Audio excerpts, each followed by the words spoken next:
Hello everyone, welcome back to our YouTube channel Thrive Mindset Community, where we talk about important topics that affect our daily lives.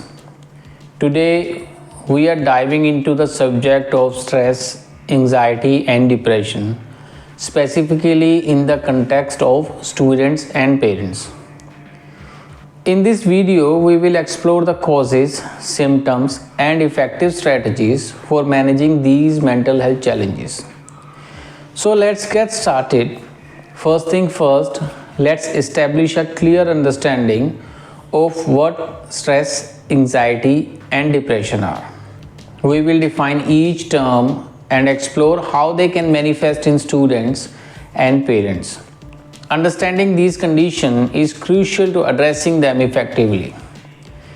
Nowadays, we see a regular increase in stress among children due to high standard parameters set by their parents, high competition in education, peer pressure, and social comparison.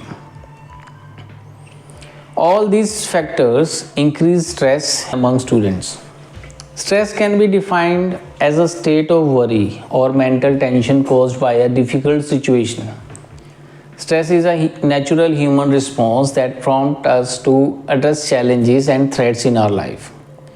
In this situation, the mother would be a challenge for the child because the child wants to convince his mother for not to complain to his father about him.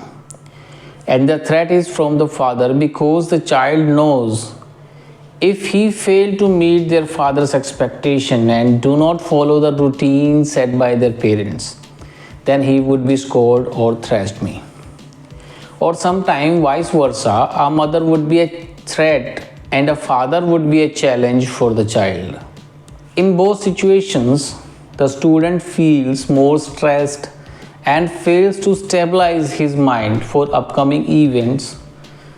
For example, competitive exams and examination, etc. Overstress converts to anxiety and anxiety converts to depression. So please identify it at an early stage and try to mitigate it if you can, or you can consult with the expert also. First, I will start with child issue because I too have gone through such situations. Then we will discuss the parental part because now I am the father of one kid who is also studying in secondary school.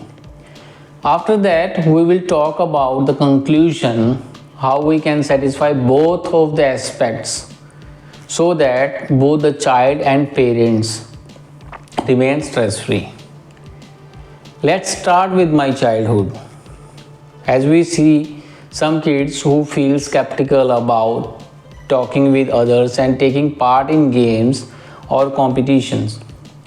They stay away from their social connections such as siblings, cousins, uncles, aunts, and also from their mother or father. Whether it is because of their parental pressure or high standard parameters set by their parents, in which students or children fail to accommodate themselves or are unable to follow the daily routine scheduled by their parents. For example, wake up at 6 o'clock and study till 7 a.m. and go to school. When come back from the school or college, study for 2 to 3 hours, multiple academic tuitions or competitive exam tuitions, no outdoor activities, prohibition from an indoor game activity, etc. This creates more pressure on children or students. In such cases, we have seen drastic change in their mental and physical health. Usually, they are afraid to share their issues or problems with anyone. They are always afraid of being beaten or thrashed by their parents because they could not accommodate themselves according to their parents' set standards. And we can see the regular decline in their academics and their mental and physical health as well. For a thorough understanding of this issue, we have to go back to the old days. When I was a teenager, my parents were also expecting that I must study hard and achieve a good score in examinations. They had set some parameters for study. They did not allow me to go outside for play, and sometime I was beaten in public and even at my relative's house due to some demands that my parents did not want me to ask or demand. I was so afraid of my father and tried to convince my mother all the time whenever I made mistake or did not follow the instruction. As for me, my parents compared me with some extraordinary students or children and humiliated me in the front of my friends, colleagues, or relatives, which results I was feeling skeptical about everything which I wanted to do and share. My confidence was very low, and I was believing that my parents are worst parents in the world, which I was thinking about in my childhood. My concentration power was becoming poor day by day. Not only my parents, but also my teachers were very strict. They used to knock the child with sleek bamboo sticks if someone failed to complete their given task or homework. Few teachers thrashed students like Bollywood movie fight, especially like Mithun. It was also a trauma for me. In my era, many of the other children also faced such challenges. Even you can ask from your parents for this. They will let you know about their school time and their childhood. All the above thoughts were in my mind when I was a teenager and I did not know the reality of my parent thoughts because I was watching and judging the world from my eyes and senses. I was unaware of what were my parents' expectations from me.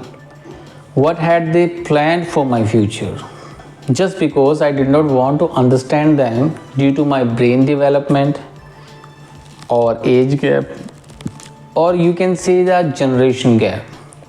When I was a teenager, I was feeling skeptical, tensed, and stressed when I went somewhere with my parents, such as at relatives' house.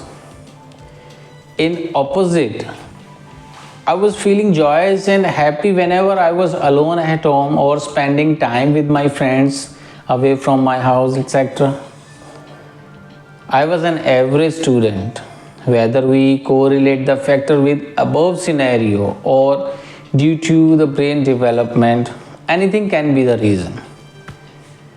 Now let's discuss the parental part because now I am the father of one kid who is also studying in secondary class. When I completed my education, I started my professional career in 2009 and I decided that I would not deal with my child as I was dealt by my parents. Now, if we talk about my parents and my parent thoughts, there is a huge generation gap. I have seen a technological transformation and changes in study methods as well. I have seen the technological revolution in our country. We have seen changes from telegram letters to SMS to electronic messengers, applications such as WhatsApp, Snapchat, Instagram, and many more. Now come back to the subject that when I completed my education and started my professional career, I promised something from myself that I would deal with my child like a friend so that we could exchange our thoughts and understand each other. But sometimes I get irritated due to my child's negligence, stubbornness and rigidity about something he wanted to do or get, which result in me losing my temper. I planned everything for my child, including which school he would go to and many other future plans. In total, I wanted to fulfill my dreams through my child. I'm curious about his future and I'm planning everything that will help him to be successful in his education and later in his professional career. I do not want my child to face the same problems that I faced during my schooling and at the start of my professional career. Now the concern is the same as in my childhood, but I have changed my behavior towards my child because his brain is in development mode and mine is developed. I cannot compare my thought process and his thought process, because we are not matched competitors, which means a developed brain or a developing brain. Therefore, I asked him about his interests, what he likes, what he wants to play, and in which subject he has a great interest. I can concentrate on his subject of interest so he can be stress free and keep his mental state healthy to achieve his goals or aim. We all love our children and our parents too. We become overly protective of our children and do not allow them to do anything as per their interest. In some cases, we have also seen stress, anxiety, and depression in parents due to their children also. We have seen cases where children lose their interest in education and involve themselves in wrong practices due to their company, like group of children. Children consume alcohol, smoke cigarettes, hookahs in clubs, etc., which gives parents a setback that their child is now out of their reach. And another factor contributing to stress, anxiety, and depression in parents is unable to meet their set standard of living, set standard of education, job, or business, etc. These factors affect parents' mental health and well-being either because of society, social relations, or their thought about what people will say. Apart from this, there are many other factors that can cause stress, anxiety, and depression in parents. Sometimes we create hurdles with our own thoughts and thicken them again and again on the same things, which result in us facing stress, then overstress, then anxiety, and then depression. Such conditions affect not only a single person, they affect the whole family. When someone is diagnosed with the acute anxiety problem or depression, then unexpected expenses also start, which impact the household budget and the saving of the person. Person saves some amount for future exigencies or their own luxury, but somehow they have to spend for the medicines or incurement of the patient. Till now, we have understood the issues that students or children face in their childhood due to their parents. And children think their parents do not love them. And parent issue in which parents set some high standard for the sake of their children's future and to show off their social connection and relatives. Due to the discussed factor, we have seen stress, anxiety, and depression issues in both generations. Now we will discuss the solution of the stress in the both of aspects. We have to understand our children's ability of learning and understanding. We should involve them in some extra activities in which they can feel joyful and independent. Allow them to take decisions, but do judge their decisions and tell them what is wrong and what is right in them. Spend some joyful time with your children. Go on holidays of their choice destination and order food of their choice to make them feel proud, happy, and important. Educate them on pros and cons of technology such as pornography and other objectionable things on the internet. Educate them about drug or alcohol abuse. Go for a walk with your children and teach them yoga and meditation for mental concentration. Stop comparing your children with others. Everyone is superb. Everyone has many good things about themselves. Do not make impractical schedule of education or routine that your child cannot follow. Discuss everything with your child and give priority to them so they can express themselves better with you.